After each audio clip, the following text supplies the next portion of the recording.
Hi students, நம்ம சேனல்ல வந்து பார்த்தீங்கன்னா ஒரு பிரதர் வந்து கமெண்ட் பண்ணியிருந்தாரு. ஸோ அவர் வந்து என்ன கேட்டிருந்தாருன்னா, ஓவர்லோடு எப்படி லெவல் பண்ணுற ப்ரோ, அது சொல்லித்தர முடியுமா அப்படின்னு கேட்டிருந்தாரு. ஸோ இவர் என்ன கேட்குறாருன்னா, ஓவர்லோடு வந்து நம்ம எப்படி மெஷர் பண்ணுறது அப்படின்ற மாதிரி கேட்குறாரு. ஓகேவா? ஸோ இதை வந்து பார்த்தீங்கன்னா நம்ம எக்ஸ்பிளைன் பண்ணலாம், இது எப்படி பண்ணுறது அப்படின்னு. ஓகேவா? வீடியோக்குள்ளே போடுறதுக்கு முன்னாடி நம்மளோட தமிழ் டெக் வந்து இப்ப நான் என்ன உங்கள்கிட்ட சொல்றது, தேவையில்லாத ஐடியாலாம் கொடுத்துட்டு நம்மளை இறக்கி விட்டு வெடிக்க பாக்குறானே, இவங்கிட்ட போய் நான் என்னத்த பேசுவேன். வீடியோக்குள்ள போறதுக்கு முன்னாடி இந்த தமிழ் எலக்ட்ரிக்கல் அச்சண்டா சேனலை மறக்காம சப்ஸ்கிரைப் பண்ணி சப்போர்ட் பண்ணுங்க. ஸோ அதே மாதிரி இன்னொரு சேனல் ஒன்று வச்சிருக்கேன், மாடர்ன் டெக் ட்விட்டர்னு. இந்த சேனல் வந்து பார்த்தீங்கன்னா ஒன்லி வந்து டெக்னாலஜி சம்மந்தப்பட்ட வீடியோஸ் மட்டும்தான் வரும். இந்த சேனல் வந்து எலக்ட்ரிக்கல் சம்மந்தப்பட்ட வீடியோஸ் வரும். ஓகேவா? ஸோ நம்ம மொத்தம் ரெண்டு இருக்கு, இது அங்கவை, இது சங்கவை. ரொம்ப பொங்க வச்சிட்டிக்க போல இருக்கு. ரெண்டு சேனலோட லிங்க்குமே டிஸ்கிரிப்ஷன்ல இருக்குது, அதையும் வந்து சப்ஸ்கிரைப் பண்ணி சப்போர்ட் பண்ணுங்க. ஓகேவா? இப்போ வாங்க நம்ம போய் பார்த்துடலாமா? வாங்க வீடியோக்குள்ள போயிட்டு ஓவர்லோடுன்றது எப்படி மெஷர் பண்றது, என்ன ஏதுன்னு டீட்டெயிலாக பார்த்துடலாம். ஓவர்லோடு வந்து பார்த்தீங்கன்னா நம்ம எப்படி மெஷர் பண்றது அப்படின்னா, இது வந்து பார்த்தீங்கன்னா சிம்பிள் தான். நீங்கள் வந்து ஒரு சிம்பிள் திங்கு தான். நீங்கள் வந்து இதுக்கு வந்து நம்ம எதுவும் கால்குலேஷன்லாம் போடணும் அவசியம் இல்லை. இப்போ ஓவர்லோடு கான்செப்ட் என்னதுன்னு நான் ஃபர்ஸ்ட் சொல்லிடுறேன். நீங்கள் அது நான் சொல்லிட்டேனாவே உங்களுக்கு தெளிவாக புரிஞ்சிடும். ஃபார் எக்ஸாம்பிளுக்கு ஓவர்லோட்னா என்னது அப்படின்னா, ஸோ உங்களுக்கு தெளிவாக புரியுற மாதிரிக்கே சொல்கிறேன். இப்போ நம்ம வந்து வீட்டில் வந்து ஒரு ஆம்பிளிஃபையர் வச்சுருக்கோம் அப்படின்னு வச்சுக்கோங்க. அந்த ஆம்பிளிஃபையரில் பேக் சைடில் லெஃப்ட்டு ரைட்டு அப்படின்னு வந்து பார்த்தீங்கன்னா உங்களுக்கு ரெண்டு டெர்மினல் கொடுத்துருப்பாங்கல்ல.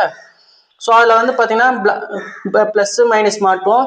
அதுலேயே மாதிரிக்கு லெஃப்ட் ரைட்ல இதுலேயும் வந்து பார்த்தீங்கன்னா ப்ளஸ் மைனஸ்னு ரெண்டு டெர்மினல் இருக்கும். இதில் வந்து நம்ம ஸ்பீக்கர் லைன் எடுப்போம்ல, இந்த மாதிரிக்கு இருக்கும்ல, லெஃப்ட் ரைட்டுன்னு இருக்கும். ஸோ இதுல இருந்து தான் வந்து பார்த்தீங்கன்னா நம்ம ஸ்பீக்கர் லைன் எடுப்போம். இப்போ இதில் வந்து பார்த்தீங்கன்னா ஓவர்லோடுன்ற கான்செப்ட் இதில் எப்படி அப்ளை ஆகும் அப்படின்னா, இப்போ லெஃப்ட் சைடு இருக்கு பார்த்தீங்களா, அந்த லெஃப்ட் சைடில் வந்து பார்த்தீங்கன்னா இதுலேருந்து வந்து பார்த்தீங்கன்னா ஒரு 3 ஸ்பீக்கரு, இதுலேருந்து வந்து பார்த்தீங்கன்னா ஒரு 5 ஸ்பீக்கரு அப்படின்ற மாதிரிக்கு 5 இதில் 3 அப்படின்ற மாதிரிக்கு நம்ம கொடுக்குறோம்னு வச்சுக்கோங்க. அப்படி கொடுக்குறப்ப இந்த லெஃப்ட் சைடில் இருக்க சேனல் வந்து பார்த்தீங்கன்னா உள்ள இருக்க ஐசி வந்து ரொம்ப ஹீட் ஆகும், தாங்காம ஐசி ஆஃப் ஆகும். அதுக்கப்புறம் வந்து நம்மளோட ஆம்பிளிஃபையரே வந்து பார்த்தீங்கன்னா ஆஃப் ஆகும். அந்த மாதிரிக்கெல்லாம் இருக்குது பார்த்தீங்களா. இந்த ஒரு சுச்சுவேஷன் இருக்குல்ல, இதுதான் வந்து பார்த்தீங்கன்னா ஓவர்லோட். இப்போ இதுல வந்து பார்த்தீங்கன்னா ஒரு ஸ்பீக்கர்னா ஒரு ஸ்பீக்கர் தான் கொடுக்கணும், இதுல வந்து ஒரு ஸ்பீக்கர்னா இதுல ஒரு ஸ்பீக்கர் தான் கொடுக்கணும். அதை விட்டுவிட்டு நம்ம 5 ஸ்பீக்கரு, இந்த சைடு 3 ஸ்பீக்கர், 4 ஸ்பீக்கரு, இந்த மாதிரி ஹெவியா நம்ம கொடுக்குறப்ப நம்ம வந்து நம்மளோட ஆம்பிளிஃபையர் வந்து ஆஃப் ஆகும், லோடு தாங்காம ஆஃப் ஆயிரும். ஓகேவா? இதுதான் வந்து லோடு, ஓவர்லோடு அப்படின்னு சொல்லுவாங்க. ஸோ இதே கான்செப்ட் தான் நம்மளோட எலக்ட்ரிக்கல்லையும் அப்ளை ஆகுது. ஸோ அது எப்படி அப்ளை ஆகும் அப்படின்னா, இப்போ நம்ம ஒரு வயரிங் பண்றோம் அப்படின்னா, இப்போ வந்து கிச்சன்ல வந்து பாத்தீங்கன்னா ஒரு 1.5 mm வந்து பாத்தீங்கன்னா ஒரு வயர் கொண்டு போறோம்னு வச்சுக்கோங்க. அந்த வயரை வந்து பாத்தீங்கன்னா அந்த 1.5 mm வயரை வச்சு நம்ம வீட்டில் இருக்க கிரைண்டரு, அதுக்கப்புறம் வந்து பார்த்தீங்கன்னா மிக்சி, அதுக்கப்புறம் வந்து பார்த்தீங்கன்னா அந்த 1.5 mm வயரவே வச்சு நம்ம வீட்டில் இருக்க மோட்டார் இருக்கும் பார்த்தீங்களா, பம்பு, வாட்டர் பம்பு, அதுக்கப்புறம் வந்து பார்த்தீங்கன்னா அந்த 1.5 mm வயரை வச்சு நம்ம வீட்டில் இருக்க டிவி, அதுக்கப்புறம் வந்து பார்த்தீங்கன்னா பிரிட்ஜு, அதுக்கப்புறம் வந்து பார்த்தீங்கன்னா வாஷிங் மிஷினு, இந்த மாதிரி வந்து பார்த்தீங்கன்னா வெறும் 1.5 mm வயரை வச்சு இத்தனை லோடுக்கு வந்து பார்த்தீங்கன்னா நம்ம இந்த ஒத்த வயரை வச்சு நம்ம லோடு கொடுத்தோம்னா இந்த வயர் வந்து பார்த்தீங்கன்னா ஓவர் ஹீட் ஆகும். ஸோ ஹீட் ஆகி சில வயர்கள் வந்து பார்த்தீங்கன்னா அப்படியே ஹீட் ஆகி மெல்ட் ஆகி ஃபயர் ஆக கூட வாய்ப்பு இருக்கு. ஓகேவா? இந்த மாதிரி வந்து பார்த்தீங்கன்னா 1.5 mm வயர் வந்து பார்த்தீங்கன்னா சிங்கிள் டிவைஸுக்கு தான் நம்ம யூஸ் பண்ண முடியும். அதை வச்சுட்டு இந்த வயரை போட்டுட்டு நம்ம மல்டிபிளா டிவைஸுக்கு நிறைய இது நம்ம கொடுத்தோம் அப்படின்னு வச்சுக்கோங்களேன், இந்த வயர் வந்து ஹீட் ஆகும், மெல்ட் ஆகும். ஓகேவா?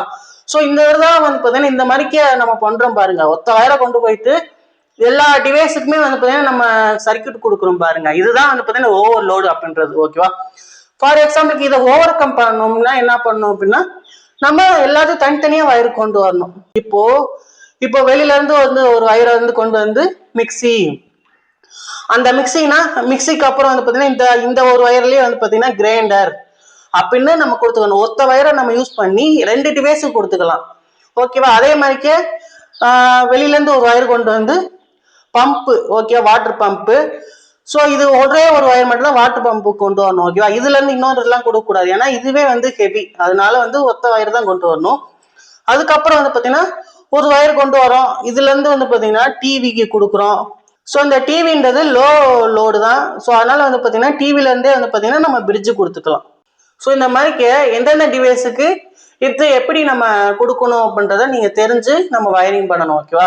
ஒரு வயர் கொண்டு போறோம் அப்படின்னா அந்த வயர் வந்து ஹெவியா இருந்தா பரவாயில்ல. இப்போ வந்து பாத்தீங்கன்னா 2.5 mm வயர் போட்டிருக்கோம் அப்படின்னா நம்ம இதை வச்சு வந்து பாத்தீங்கன்னா ஒரு 3 கேஜெட் கூட நம்ம கொடுக்கலாம்.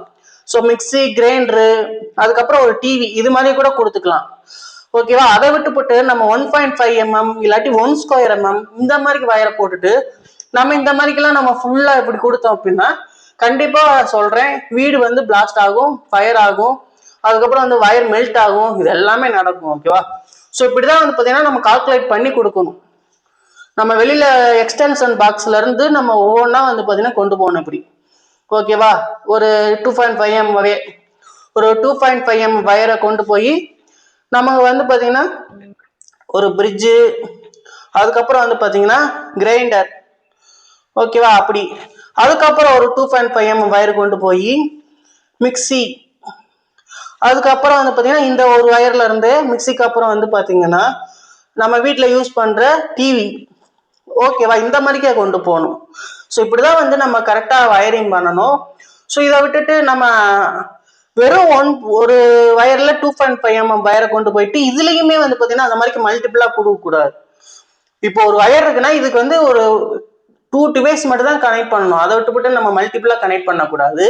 ஸோ இதுதான் வந்து பாத்தீங்கன்னா ஓவர்லோடு. ஓகேவா? உங்களுக்கு புரிஞ்சிருக்கும்னு நினைக்கிறேன். இந்த மாதிரி தான் வந்து பாத்தீங்கன்னா ஓவர்லோடு வந்து பாத்தீங்கன்னா ப்ரிவென்ட் பண்ணணும். ஸோ இது மாதிரி வந்து கான்செப்ட் எல்லா இடத்துலயும் வந்து பாத்தீங்கன்னா இருக்குது. இப்ப நான் சொன்ன மாதிரிக்கே இந்த ஆம்பிளிஃபையரு, அதுக்கப்புறம் நம்ம வீட்டுல இருக்க வயரிங்கு, அதுக்கப்புறம் வந்து பாத்தீங்கன்னா ஒரு எக்ஸ்டென்ஷன் பாக்ஸ்ல வந்து பாத்தீங்கன்னா ஒரு சிங்கிள் பிளக் கொடுத்துருக்காங்கன்னு வச்சுக்கோங்க. இந்த சிங்கிள் பிளக்கை வச்சுக்கிட்டு ஸோ மல்டிபிளான நிறைய ஒர்க் பண்ணுவாங்க. அப்படி அந்த மாதிரிக்கும் பண்ணக்கூடாது. மல்டிபிள் ஹோல்டரை போட்டுட்டு அதுல இருந்து வந்து பாத்தீங்கன்னா ஒரு 5 டிவைஸ் கனெக்ட் பண்றது. அதே மாதிரி இந்த ஒரு பிளக்ல இருந்து ஒரு இன்னொரு எக்ஸ்டென்ஷன் பாக்ஸ் எடுத்து அதுல வந்து பாத்தீங்கன்னா ஒரு 5 இருக்குன்னு வச்சுக்கோங்க. 5 ஹோல்டர் இருக்குன்னா 5 ஹோல்டரையும் வச்சு யூஸ் பண்றது. ஸோ இந்த மாதிரி மல்டிபிளா நம்ம கொடுக்குறப்ப இந்த எக்ஸ்டென்ஷன் பாக்ஸ்ல தான் வந்து லோடு வந்து ஹெவியா இருக்கும். அப்படின்றப்ப இந்த பாக்ஸ் எக்ஸ்டென்ஷன் பாக்ஸ் வந்து ஹீட் ஆகும், அதுக்கப்புறம் வந்து பார்த்தீங்கன்னா மெல்ட் ஆக ஆரம்பிக்கும். ஓகேவா? ஸோ இந்த மாதிரிக்கெல்லாம் கொடுக்கக்கூடாது. ஸோ இந்த மாதிரிக்கு நம்ம 5 கொடுக்குறோம் அப்படின்னா 5க்கு தகுந்தாப்புல வந்து பார்த்தீங்கன்னா நம்ம ஒரு பெரிய வயர் வந்து ஒரு ஹெவியான வயரை போட்டு நம்ம வந்து நான் சொன்ன மாதிரி இந்த கான்செப்ட் வந்து ஃபாலோ பண்ணி நம்ம கொடுக்கணும். ஓகேவா? ஸோ இதுதாங்க வந்து பார்த்தீங்கன்னா நம்ம ஓவர்லோடு வந்து ப்ரிவென்ட் பண்றது.